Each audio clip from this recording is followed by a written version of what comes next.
سعد رضوی صاحب کے ساتھ جو میری وہاں پر گفتگو ہوئی، جو میرا ان کے ساتھ سوال و جواب کا سلسلہ تھا، وہ کسی ایڈیٹنگ کے بغیر ویسے ہی یہ جمعے والے دن ہم نے ان سے نشست کی تھی، وہ میں آپ کے سامنے پیش کرتا ہوں. آپ خود ان کی گفتگو سنیں اور جج کر لیں. سب سے پہلے تو ہماری طرف سے تعزیت قبول کیجئے آپ کے والد محترمی، اللہ تعالیٰ ان کے درجات بلند کرے. یہ بتائیے کہ بڑی ایک ناگہانی ان کا انتقال تھا، بہت اسپیکولیشن بھی ہوئی اس پر. کسی نے کہا کہ اس کی تحقیقات ہونی چاہیے، کسی نے کہا کرونا ہے. مجھے یہ پتہ چلا کہ آپ ان کے ساتھ تھے. کچھ ہمارے ساتھ شیئر کریں گے کہ یہ سب کیسے ہوا، آپ نے سب کچھ دیکھا؟ بسم اللہ الرحمن الرحیم. سب سے پہلے تو آپ تشریف لائے، آپ کا شکریہ. اور ان کا دنیا سے جانا وہ ایک ہی وجہ بنا ہے جو ہم نے تحقیقات کی ہیں اور جو ہم تحقیق سمجھے ہیں، وہ تھا کہ جب سے فرانس میں خاکے شائع ہوئے تھے نا سرکاری سطح پر، تو وہ ایک بات بار بار کہتے تھے کہ یار انہوں نے ہمارے آقا و مولا صلی اللہ علیہ وسلم کی جو گستاخی کی ہے نا وہ سرکاری سطح پر. یہ 57 اسلامی مردے کہا کرتے تھے، ممالک نہیں کہتے تھے حضور کی عزت کے مقابلے میں انہوں نے مردوں والا کردار ادا کیا. یہ 57 اسلامی مردے کہاں ہیں؟ ان کا حق بنتا ہے نا یہ سرکاری سطح پر اس کو جواب دیں. مطلب یہ تھی ان کی ایک اندر کی کڑن، اور اس کڑن کو کوئی بیان نہیں کر سکتا. اور ہمارے ایک شاہ صاحب ہیں، وہ اکثر خدمت کیا کرتے تھے. وہ کہتے تھے کہ جب سے یہ معاملہ ہوا تھا تو ان کے کندھے کبھی کمزور نہیں پڑے، اس کے بعد اندر سے وہ جل رہے تھے، اور وہ جلن ان کی موت کا سبب. یہی ان کی اس دنیا سے رخصتی کا جی بالکل یہی سمجھنا. ورنہ بخار ہوتا ہے نارمل، آپ کی طبیعت زیادہ بھی خراب رہتی تھی، اس سے بھی زیادہ خراب رہی ہے کافی مرتبہ، لیکن یہ اچانک سے بالکل لمحوں کی بات ہوئی ہے.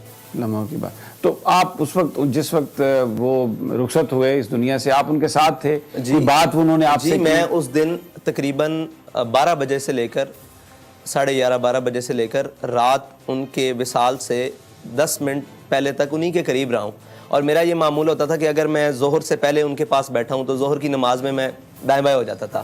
اگر عصر سے پہلے بیٹھا ہوں تو عصر کی نماز کا فرصت آتی تھی. اور ان کی زندگی کی ایک سب سے بڑی خاصیت یہ ہے کہ ہم نے ان کو با اہتمام نماز پڑھتے دیکھا ہے، اتنی بیماری کی حالت کے باوجود. ان کے پاس کوئی بھی بیٹھا ہے، کیسے بھی بیٹھا ہے، جب اذان ہو گئی ہے تو وہ بیگانہ ہو گئے. انہوں نے کہا نماز پڑھو. میں اس دن قریب بیٹھا تھا کہ مجھے وضو کراؤ، نماز پڑھ کے آؤ، بس اتنا وقفہ ہوتا تھا. اور اس دن مطلب انہی کا ایک تصرف تھا کہ میں ہر نماز کے بعد واپس آ کے ان کے پاس بیٹھ جاتا تھا، پھر نئے سرے سے بات شروع ہو جاتی، پھر نئے سرے. اور یہ جتنی جہتیں ملاقات، جتنی نمازوں کا وقت، تقریباً 4 نمازیں اس میں آئیں عشاء سمیت، ان سب نمازوں کے وقفے کے دوران ایک علیحدہ زندگی کے پہلوؤں پر اور علیحدہ معاملات کے اوپر گفتگو ہوئی، جو انشاءاللہ بڑی زیادہ فوکس کس پہ تھا ان کا؟ ان کی ایک ہی بات پر فوکس تھا، اور وہ بات اتنی وزنی ہے کہ کہتے تھے کہ یار ہم ہر ایک سے وفا کا تقاضا کرتے ہیں.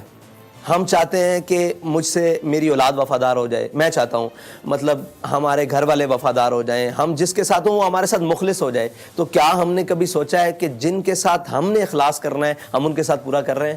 اگر ہم ان کے ساتھ وفا کے تقاضے اور اخلاص کے تقاضے پورے کر دیں، یہ کائنات ساری آپ کے ساتھ وفادار ہو جائے گی. اور پھر لوح و قلم بھی کیا چیزیں ہیں، سارے آپ کے ساتھ وفادار ہو جائیں.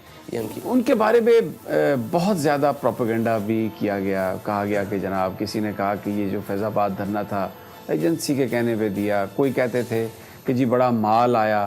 میں یہاں پر آیا ہوں ابھی، یہ میں نے دیکھا ہے آپ کی یہ جو مسجد ہے، پھر جو گھر ہے 3 کمروں کا فلیٹ. تو یہ بیان فرمائیے کہ وہ خود اس بات پر افسوس کا اظہار کرتے ہوں گے. آپ سے کبھی انہوں نے اس پر بات کی کہ یہ جو لوگ باتیں کرتے ہیں کیوں کرتے ہیں، ان کی کیا وجہ ہے؟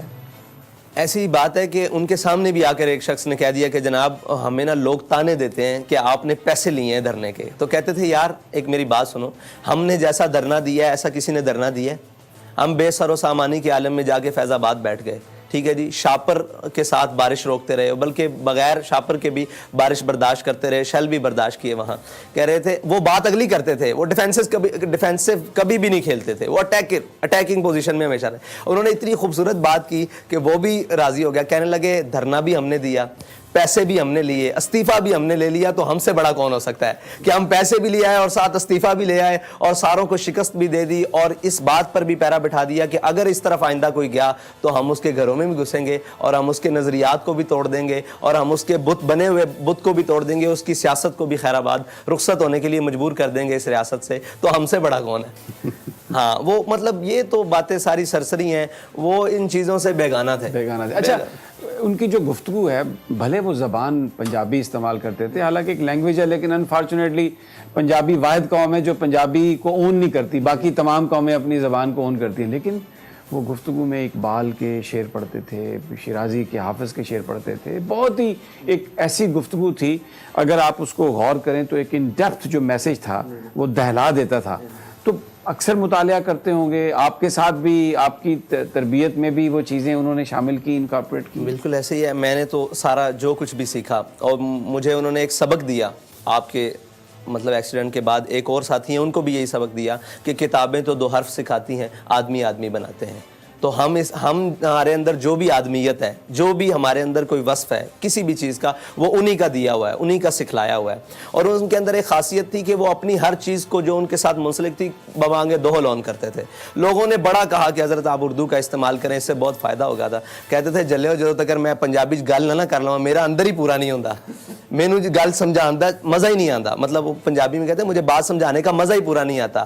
تو وہ جو بھی ان کے ساتھ منسلک چیز تھی نا, نہ انہوں نے اپنا لباس بدلا, نہ انہوں نے اپنی وضاقتہ بدلی. آپ دیکھتے ہیں ان کی زندگی دیکھیں, وہ ملک سے باہر گئے ایک دفعہ شام کے دورے پر, اور بتاتے تھے آ کے کہ یہاں سے میں گیا, میرے ساتھ کافی سارے علماء تھے, انہوں نے وہاں جا کے چغے پہن لیے اور جناب وہ قبائیں پہن لی اور وہاں پگڑیاں کے رنگ بدل لیے, اور کہہ رہے میں نے وہی دھوتی, یہ دھوتی انہی کی ہے, یہ دھوتی اور وائٹ سوٹ اور اوپر دستار, اور یہی پہن لیا اور یہی پہن کے سارا کام تھا. تو اپنی جو چیز تھی نا, تہذیب اور تمدن جو ان کے اندر کوٹ کے بھرا ہوا تھا, اس کو بڑی کھلے دل سے آن کرتے تھے. جو ہماری تہذیبی باتیں تھیں, روایات کی باتیں تھیں, انہیں کھلے دور تھے. اسی لیے وہ پنجابی میں زیادہ گفتگو کرتے تھے اور اس کو آن کرتے تھے کہ لوگ سمجھتے ہیں کہ اجڈ ہوتا ہے جو پنجابی بولتا ہے اور یہ وہ, بلکہ انہوں نے پنجابی میں انگریزی والوں کو مجبور کر دیا کہ وہ آپ کی پنجابی میں ترجمے ٹرانسلیٹ کر کے انگریزی میں گفتگو سنیں.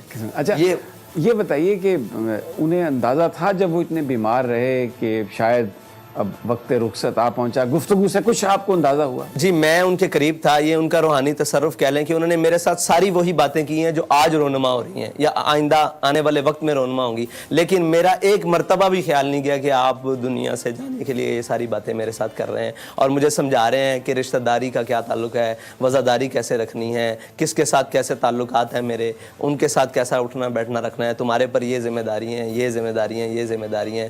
اس مطلب تاریخ کے حوالے سے ساری گفتگو انہوں نے میرے ساتھ کی, لیکن میرا ایک وقت کے لیے بھی خیال, ایک لمحے کے لیے بھی نہیں گیا کہ یہ میرے ساتھ ایسی باتیں کیوں کر رہے ہیں. سبسکرائب کریں اور بیل دبائیں تاکہ کوئی خبر رہ نہ جائے.